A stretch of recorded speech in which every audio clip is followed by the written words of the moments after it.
If four things are followed, having a great aim, acquiring knowledge, hard work, and perseverance, then anything can be achieved. APJ Abdul Kalam.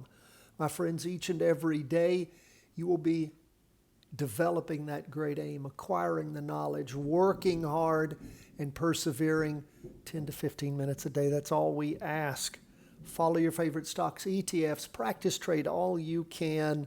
Follow the trade execution summary grid, the 5-day plus analysis and forecast that you can get as a Patreon member. You can get it a day after if you just subscribe for free at chartingwealth.com. Start learning by doing. Follow, learn, and again, become a charting master. Don't worry about how long it will take. Why?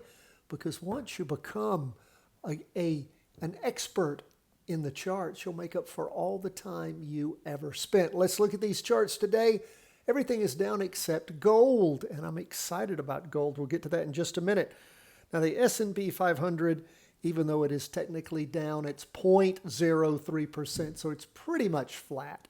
You can see where things boomed up on the S&P, where it really popped up last Wednesday, and then it was sort of down on into Thursday, Friday up a little bit, and pretty much flat on Monday. We did have this hard drive. Of course, we can see as we start the week with the carryover effect from last week. We have a green up candle, haven't reached a higher high yet. But again, nice candle. These are Heikin Ashi candlesticks. That, again, is why it's a green candle, even though technically things were down for the day. Heikin Ashi means average pace. You know what I'm going to do? I'm going to put the Heikin Ashi training at the end of today's video for you. Of course, if you're a subscriber, we have a special training video. We put one of those in each and every day. You subscribe for free at chartingwealth.com. Only 5 emails at the most come each week.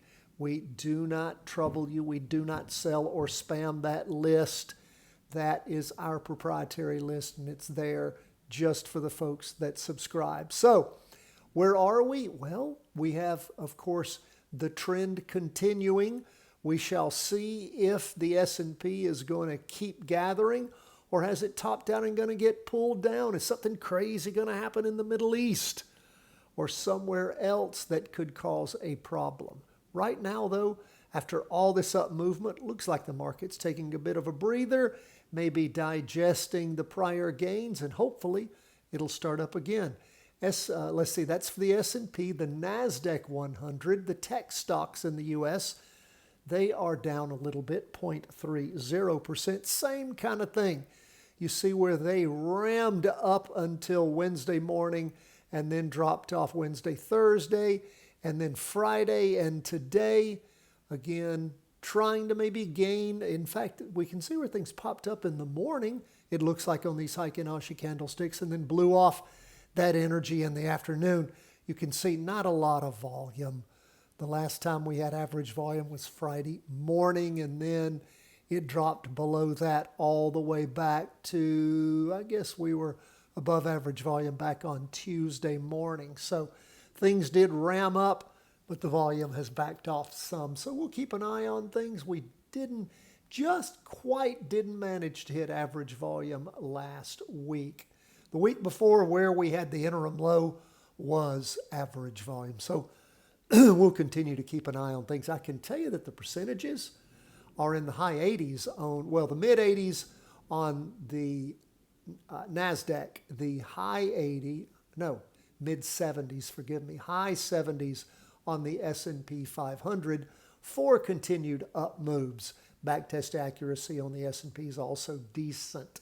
So again, Patreon members, check that out if you're making decisions. Now, let's look at where we are. And again, I always give that caveat. We're not a stock, a bond, a Bitcoin, or a gold calling service. We're an education firm. We want you to practice trade with us. You don't pay us to give you market advice, and we are not giving market trading advice. Let's look at where we are on 20-year U.S. government bonds. They are down today. Again, you can see how bonds really stroked it down through, Wednesday, and then popped up on Thursday. started moving up on Tuesday morning. I don't know where I got Wednesday from. Monday is where they bottomed out.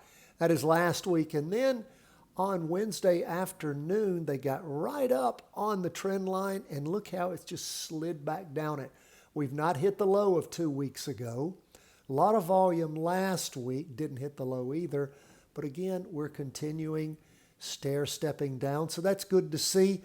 We've been short 20-year U.S. government bonds for a while, and that's been working out good for us. Gold catching fire, my friends. We've been waiting, haven't we? It came all the way down and just hung out here for weeks. But we saw it really start to take off last week, and bingo, it's moving up again. This week up 1.02%. Nice to be long gold. We'll see if that continues to build and you can continue to increase your position in it.